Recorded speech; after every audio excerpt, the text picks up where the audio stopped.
Hi, welcome back to S academy. ఈ రోజు మన టాపిక్ ఆటోమొబైల్ ఇంజనీరింగ్ సంబంధించి డిప్లొమా C23 వాళ్ళు, అంటే ప్రజెంట్ ఫస్ట్ ఇయర్లో ఉన్న వాళ్ళు, ప్రజెంట్ సెకండ్ ఇయర్లో ఉన్న వాళ్ళు. కానీ ఎగ్జామ్ పాయింట్ ఆఫ్ వ్యూలో తీసుకుంటే కనుక మనం ప్రజెంట్ సెకండ్ ఇయర్ వాళ్ళ గురించి అయితే మాట్లాడుతున్నాము. ఎందుకంటే ఫస్ట్ ఇయర్కి ఎగ్జామ్స్ లేవు కదా, మిడ్స్ ఉంటాయి.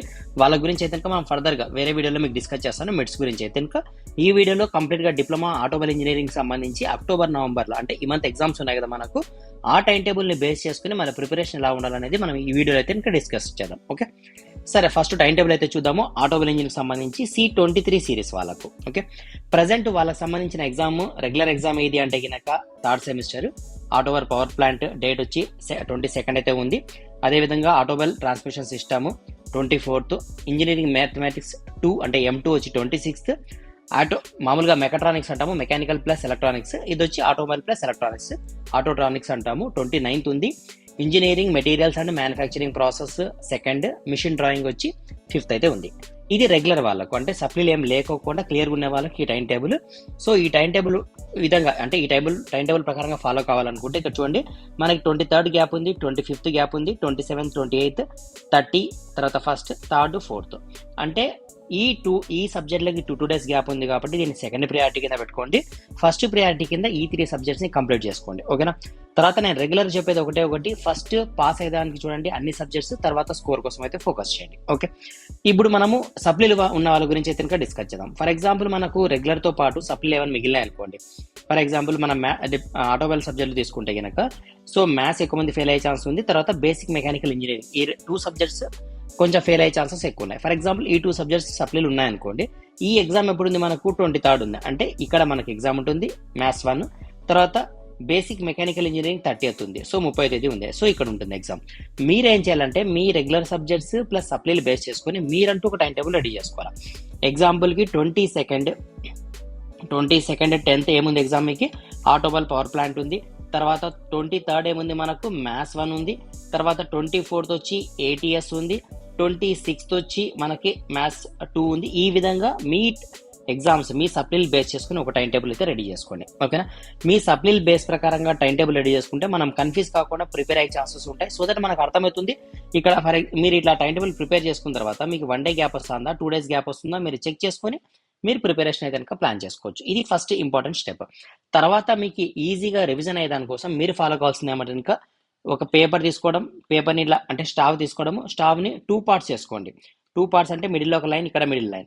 సో దట్ మనకి ఏమవుతుందంటే ఇక్కడ ఒక సబ్జెక్ట్ రాసుకోండి. సబ్జెక్ట్ 1 ఫర్ ఎగ్జాంపుల్ మ్యాథ్స్ 1 అనుకుందాం, ఇక్కడ ఫిజిక్స్, బ్యాక్ సైడ్ కెమిస్ట్రీ, ఇంకో సైడ్ డ్రాయింగ్. ఓకే, మీరు ఏదైతే చదువుకున్నారో ఆ టాపిక్స్ని, ఇంపార్టెంట్ టాపిక్స్ కావచ్చు, ఇంపార్టెంట్ ఫార్ములాస్ కావచ్చు, అంటే మ్యాథ్స్ 1కి సంబంధించి మొత్తం ఈ ఏరియాలోనే ఉండాలి. చిన్నగా రాసుకోండి, డెఫినేషన్ మొత్తం రాయద్దండి, ఓన్లీ హెడ్డింగ్స్ మాత్రమే రాయండి, లేదా ఫార్ములాస్ మాత్రమే రాయండి. సో దట్ మనకి ఇది యూజ్ ఎలా ఉంటుందంటే, మీరు ప్రిపరేషన్ ఇప్పుడు మీకు ఫస్ట్ ఎగ్జామ్ ఎప్పుడు ఉంది? 22nd నుంచి ఉంది. సో మీరు 22nd నుంచి ఉంది ఏపీపీ ఫస్ట్ ఎగ్జామ్. సో దీనికి చదివేకి మీరు ప్రిపరేషన్ ఎప్పటి నుంచి స్టార్ట్ చేయాలా? 20వ తేదీ నుంచి స్టార్ట్ చేయాలి. అంటే 21st డేట్ నుంచి మీరు స్టార్ట్ చేస్తారు ఏపీపీ సబ్జెక్ట్కి. అంటే రిమైనింగ్ సబ్జెక్ట్స్ మీ ప్రిపరేషన్, రెగ్యులర్ ఎగ్జామ్ సంబంధించి ప్రిపరేషన్ ఎప్పుడు స్టాప్ చేయాలి? మీరు 19th 10th రోజు నైట్కి అంతా మీరు క్లోజ్ చేయాలా మీ ప్రిపరేషన్ని. 20th మార్నింగ్ నుంచి ఏపీపీ ప్రిపేర్ కావాలి. పాయింట్ అర్థమవుతుంది కదా? సో ఈ రోజు నుంచి 19th వరకు మనం ఏదైతే చదువుతామో మన టైం టేబుల్ ప్రకారం, అంటే మీరు డైలీ 4 hours 5 hours ఇలా ప్లాన్ చేసుకుంటారు కదా. మనం ఇంతకుముందు డిస్కస్ చేసినాం, morning 2-3 hours, evening 2-3 hours plan చేసుకొని మీ సప్లీలు బేస్ చేసుకొని మీరు ప్రిపరేషన్ చేసుకోండి అని చెప్పి. నైట్ టైమ్స్ మాత్రం ఖచ్చితంగా ఏమంటాం, 15 to 20 minutes మనం రివిజన్ కోసం మనం ప్లాన్ చేసుకుంటాం. సో రివిజన్ అనేది మోస్ట్ ఇంపార్టెంట్ మనకు, లేదంటే మనం ఎగ్జామ్లో కన్ఫ్యూజ్ అయ్యే ఛాన్సెస్ ఉంటాయి. సో రివిజన్ చేసేటప్పుడు ఎలా ప్రాక్టీస్ చేయాలంటే, రివిజన్కి ఇది పనికి వస్తుంది. అంటే ఒకటి డైలీ రివిజన్కి పనికి వస్తుంది, అదేవిధంగా ఎగ్జామ్కి. ఇప్పుడు మనకి డైలీ ఎగ్జామ్స్ ఉంటాయి, మనం ఎగ్జామ్ రాసి ఇంటికి వచ్చి ఫ్రెష్ అప్ అయ్యి కూర్చునే లోపల మనకున్న టైం ఎంత? మ్యాక్సిమం 3 to 4 hours టైం ఉంటుంది. ఈ 3 to 4 hoursలో మీరు మొత్తం కంప్లీట్ టెక్స్ట్ బుక్ అంతా రివిజన్ చేయలేరు కదా. దాంట్లో న్యూమరికల్ ప్రాబ్లమ్స్ ఉంటాయి, డెఫినేషన్స్ ఉంటాయి, మీరు చదవని టాపిక్స్ ఉంటాయి, ఇవన్నీ మనం కవర్ చేయలేం. సో మనం ఏం చేయాలంటే ఇలాంటి షార్ట్ నోట్స్ రాసుకుంటే మనకి ఏవైతే టఫ్ ఉన్నాయో టాపిక్స్ అండర్లైన్ చేసుకుంటాం. సో అండర్లైన్ చేసుకున్న టాపిక్స్ని ఇంకొకసారి ప్రాక్టీస్ చేయొచ్చు, రిమైనింగ్ వాటిని రివిజన్ చేసుకోవచ్చు. ఏదైనా గుర్తు రాకపోతే ఒకసారి టెక్స్ట్ బుక్ ఓపెన్ చేసుకుని ఆ టాపిక్ని కావాలంటే చదువుకుని ఎగ్జామ్ పోవచ్చు. సో దట్ మనకి ఏం జరుగుతుందంటే, ఎగ్జామ్లో ఇచ్చే 18th క్వశ్చన్లో నుంచి కూడా, అబ్బా టైం ఉంటే నేను ఈ క్వశ్చన్ చదువుకొని వచ్చేవాడిని, ఈ క్వశ్చన్ నేను చదవలేదు, మర్చిపోయినాను అనే ప్రాబ్లం మనకు ఉండదు. 18 క్వశ్చన్స్ కూడా మనకు గుర్తొస్తాయి. సో ఎగ్జామ్లో మనం ఏమాత్రం కన్ఫ్యూజ్ కాకుండా నీట్గా ప్లాన్గా చదువుకొని వస్తాం. మనం ఇష్టమైనట్లే మనం ఆప్షన్లో వదిలేస్తాం.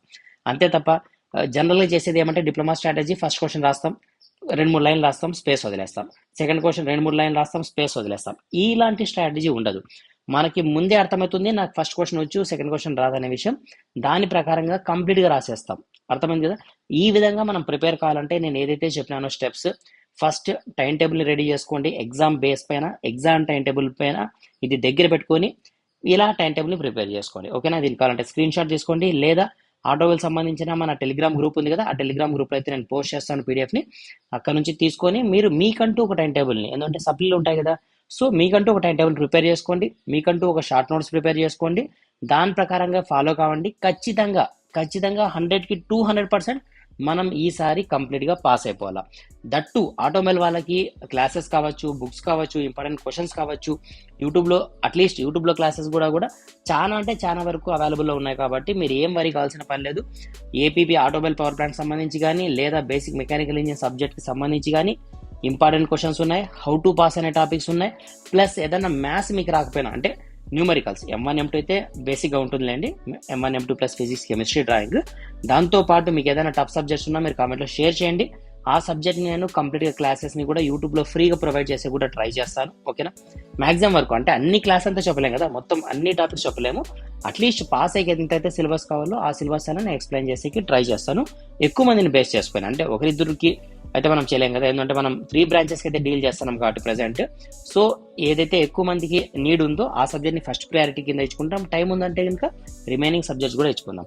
ఇంకా మీకు ఇంపార్టెంట్ క్వశ్చన్స్ కావచ్చు, లేదా క్లాసెస్ కావచ్చు, ఏదైనా కావాలంటే మన యాప్ ఉంది కదా, యాప్కి సంబంధించిన లింక్ కూడా నేను డిస్క్రిప్షన్లో ఇస్తాను.